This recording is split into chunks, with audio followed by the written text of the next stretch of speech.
It's just a spoon for others, but for him, it's the key to escape. First, he rubbed the spoon hard against his heel. Then he asked the guard to change it to clean it. Meanwhile, his partner was distracting the guard. Apparently, he took only one spoon, but actually, it was 2 spoons. Going back to his cell, he first got a coin. Then he collected some matchsticks and made a simple stove. Then he broke the spoon in half. Then, using a nail file, grinded the coin into powder. The aluminum powder obtained was applied evenly on the joint of spoon and nail file.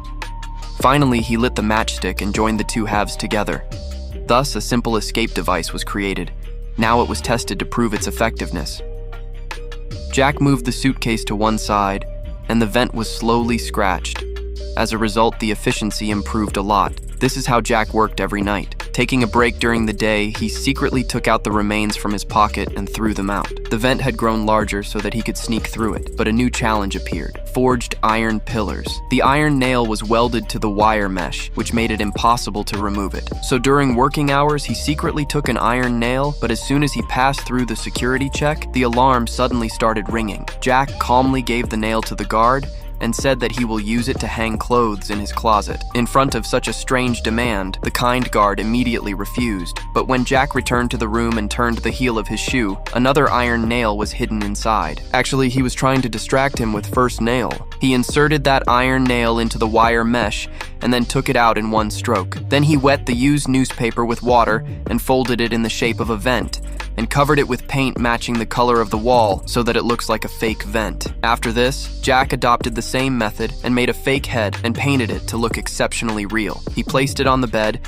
and covered it with a blanket so that it looks like someone is in deep sleep. Then he removed the wire mesh and entered the vent through the already made hole. To escape the guard, he restored the wire mesh to its original position again. There was a narrow ventilation duct at the back of the jail. Jack climbed up along the metal pipe. At the same time, a guard suddenly noticed a head lying on the bed. Fortunately, he did not notice anything unusual. Meanwhile, Jack had already climbed to the roof through the duct. Surprisingly, even after reaching the roof, there was no way to go out. The only exit was a burglar protection net which was above 3 meters. It was impossible for Jack to reach it according to his height. At this time, the guard returned from the same route. Seeing Jack still fast asleep, he started talking to a prisoner who was painting in the next cell. During their conversation, the guard accidentally dropped his baton. When he bent to pick it up, he saw that Jack had still not moved. The guard got suspicious, so he slowly extended his hand and started investigating.